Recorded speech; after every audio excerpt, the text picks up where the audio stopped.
lizard, lizard, lizard, lizard, lizard, lizard, lizard, lizard, lizard. Welcome back, ladies and gentlemen. Welcome back, everybody. How we doing? We gotta get to it because I'm feeling good. You can see I'm wearing my Gucci robe. You're seeing I'm wearing my Amazonian wealth. You see I got my tactile scanners on. You know, when I'm here, when I'm hanging out with you guys, life is good, and boy, oh boy, it's even better because today we have a big milestone inside of the Faction Wars. But you know what also is pretty big? My link down below, my QR code. Make sure you use that link down below. Scan the QR code if you're a new player. It's a crazy time to join Raid Shadow Legends right now. A bunch of Teenage Mutant Ninja Turtle stuff, bunch of big updates around the corner, and you need to make sure that you have good stuff. Free legendary, 3 amazing epic champions. Get to it right now.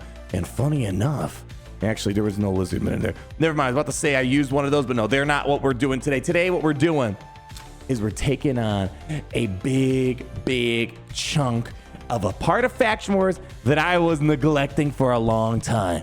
And that is maxing out, well, close, it's at 61, but basically maxing out, beating the highest tier, 3-starring it, and just got a little change to do on some early tier 3, 4, 5, whatever stuff here. Maxing out the Lizardmen crypt. Can you clap? It's okay to clap. It's all right. We can share in the joy. We're going to show how I beat it, what champions that I used. But before we do that, I also want to give a little small shout out. We had another mini milestone here recently at the same day with the Lizardmen, because I believe Lizardmen and, Lizardmen, anyways.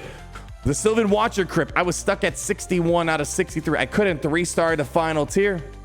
And I also got the final 2 stars for that one for the Sylvan Watchers. We're going to talk about that, but hold on, I need you guys to clap. These guys to clap, because look at this. Look at all these. I've been waiting for this video so I can collect these. That's how much patience I have. Collect it. Oh, yeah. Oh, yeah. Oh, yeah. Mario time. And look at this. We're almost done with part 20. Moving to the final push. Boy, oh boy, great stuff. We're going to, again, talk more about it in a second here. But man, basically the only thing I have left is that stupid Skinwalker and the Ogre and Tribes, which I'm having actually, funny enough, I'm having a bit of a hard time getting to stars. I'm a bit worried about my Ogre and Tribes. We'll see how it goes. I've been getting a lot of 1 stars, not liking that right now. But anyways, mostly Skinwalkers, which we upgraded some stuff just recently for that. And the Ogre and Tribes are kind of my problematic children here, but we'll figure that out. But anyways, let's go talk about the champions that got me to the finish line, show you the gameplay here. We'll do super fast forward mode on that gameplay, but first off, I want to talk about the following, the Sylvan Watchers. So my Sylvan Watchers in a good spot, but I was having a hard time, the final boss, keeping the star count up. You know, I was using, what's his face, tree guy, beard man, whatever, and then the Unity dude, and then I was using Eostrid, amazing. And then I had, and then I had Rowan, the tree hugger guy. I'm like, I'm having a hard time. Well, don't forget, last cycle of all the big events going on, I managed to pick up this beautiful character right here. And only at 5 stars, it made a huge difference for my roster. I had some artifacts in, but I was moving around, so she doesn't have any now. But not even having her abilities upgraded, all of her great stuff that she had, the heals, and on top of that, all of the shield stuff that she's got on him, and she has the block damage. This made it a complete pushover to get that 3rd star in the Sylvan Watchers. So I didn't even need to upgrade her. She did great. I am planning on taking her to 6 stars once we're done with all these other neglected factions that I have, mainly just the Skinwalkers and Ogre and Tribes. And I got to get 1 or 2 champs for the Shadow King because they're having a hard time getting the final stars. Just want to let you guys know she was a big impact. But that's not really the focus for today. It was a side bonus. We need to talk about the Lizardmen. Like you. And I'm not gonna lie, I don't really care about talking about any of these other champions because really the reason why I made it through was this guy. It was Pythium.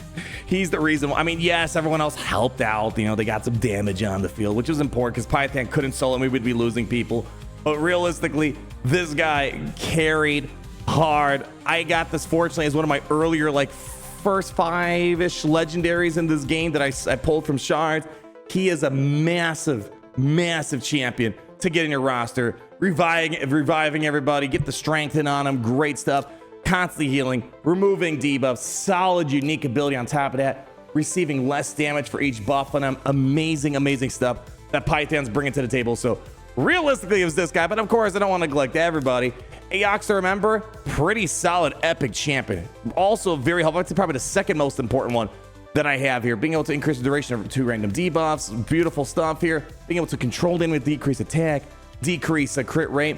Also removes the Terminator on top of it, which is very helpful. Heals, so nice to have that, and not just Python.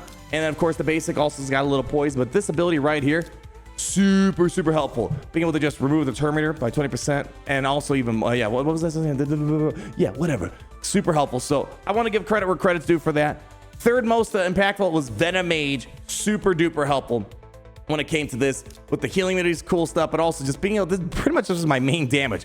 Funny enough, with all these poisons that we got, yeah, a lot of interesting stuff that we got cooking here.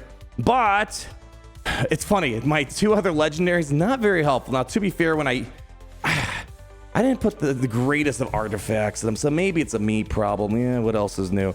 But like, my rosin was not really hitting hard. And again, I'm pretty sure because these artifacts are hot garbanzo beans. But I was like, I just throw something on. Let's get in there. It doesn't matter. Python's going to carry anyways. Just needs a little bit of damage to move things along.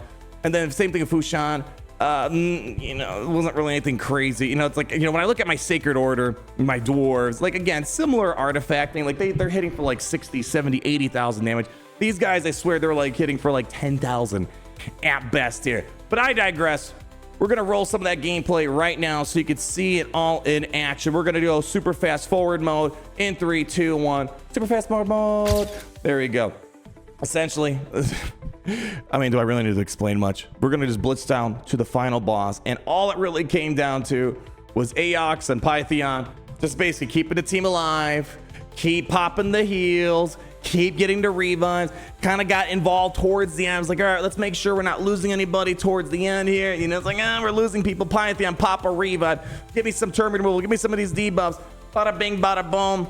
Mild inconvenience. I would say, despite not having the coolest of Lizardmen, mine is Aox, Venom Mage is pretty decent, Python.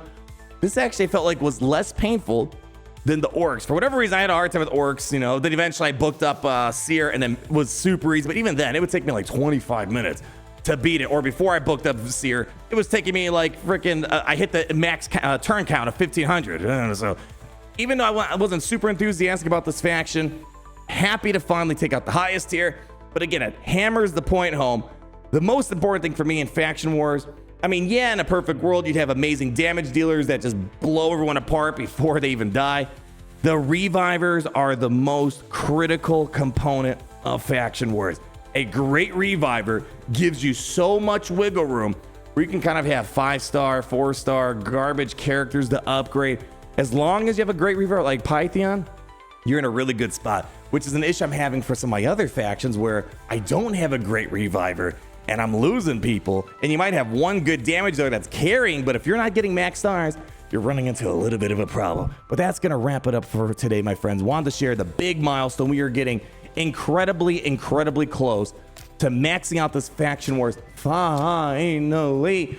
Hoping to make some big strides in Skinwalkers. Now they made a bunch of 6-star upgrades on them. And now with the free gear removal, there's really no excuse to be doing these battles with garbage gear. You have to make a preset, just throw all your good gear in them, send them on in. Hopefully that helps them out get the higher stars, and that's going to help you maybe not have to worry about upgrading as much. You know, the whole goal of this is the min-max, you know, not 6-star everything.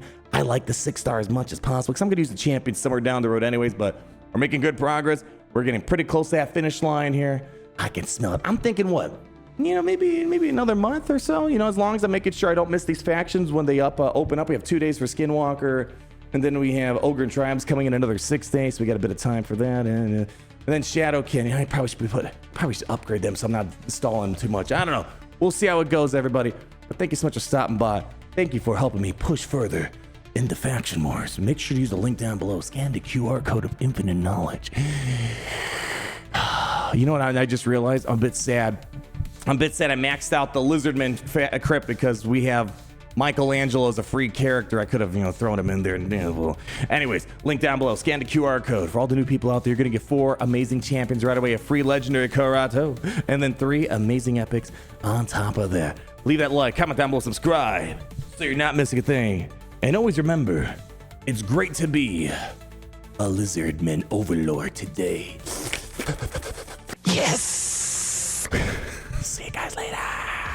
Oh, it's great to be in the Empire today. The sun never sets.